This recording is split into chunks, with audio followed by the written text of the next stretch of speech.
What if I told you doctors were prescribing medications to anxious and depressed patients, even though there is proof that this is not the best way to treat those issues? That would probably make you feel a little irritated, maybe feel a little bit concerned. I know it does for me. This is true. There was a study published last week by JAMA that showed meditation was equally as effective for anxiety as a very popular anti-anxiety drug called Lexapro. While this study is a recent one, so we'll give the doctors a pass there, there are many studies showing different methods that are equally as helpful or equally as effective as taking medication for things like anxiety and depression. Yet we hardly ever hear about them. Let's dive into what they are and why we don't hear about these different techniques that are equally as effective as taking mental health medication.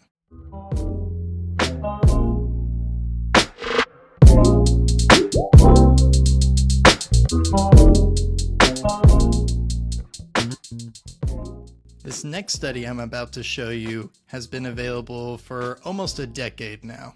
According to the Mayo Clinic, exercising for 30 minutes a day for 3 days a week can greatly reduce the symptoms of anxiety and depression. Another study done by the National Library of Medicine shows that exercise is just as effective for depression as antidepressants. So how does exercise work in decreasing symptoms of depression and anxiety? Working out also ups your levels of serotonin, a neurotransmitter involved in the regulation of mood and emotion. The harder you work, the more serotonin you produce. That's especially interesting because low serotonin is linked to disorders like depression and anxiety. Compare this effect of exercising into what an antidepressant does. In fact, many antidepressant medications work by directly or indirectly increasing levels of serotonin in your brain. You may be thinking, well, if these things both do the same thing, shouldn't I just take the medication because that's much easier than exercising?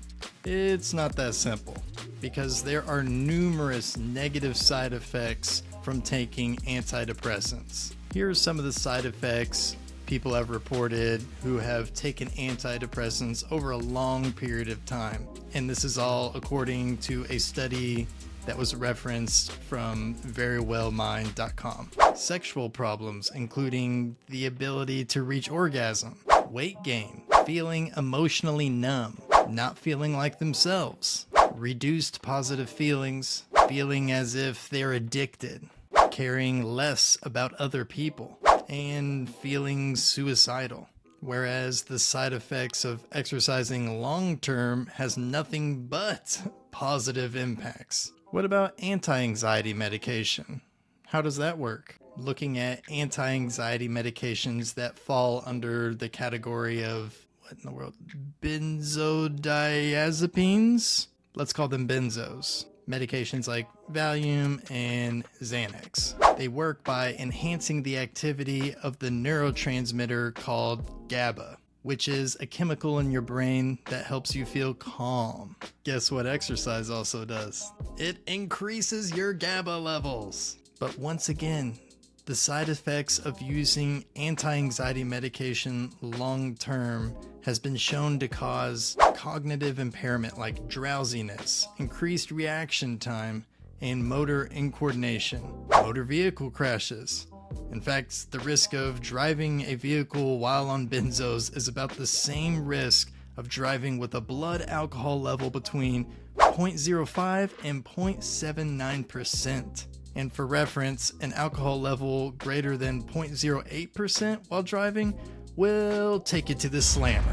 So, am I telling you not to take antidepressants or anti-anxiety medication?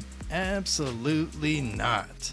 If you're taking these medications, please continue to do what your doctor is telling you to do. But that doesn't mean you can't go back to your doctor and ask questions based on the information that you have learned in this video and maybe research on your own, and go question your doctor a little bit, or maybe get a second opinion of another doctor just to see what they say. And I'm not saying there isn't a place for medications like this. Some people do need these. What really irks my nerves is the doctors who prescribe these medications to people maybe like yourself who are unaware of this information and also are prescribing this as this is the first solution you should try. And I think they do that for two reasons: to have a really quick fix so you can shut up, and then number two, make a quick buck.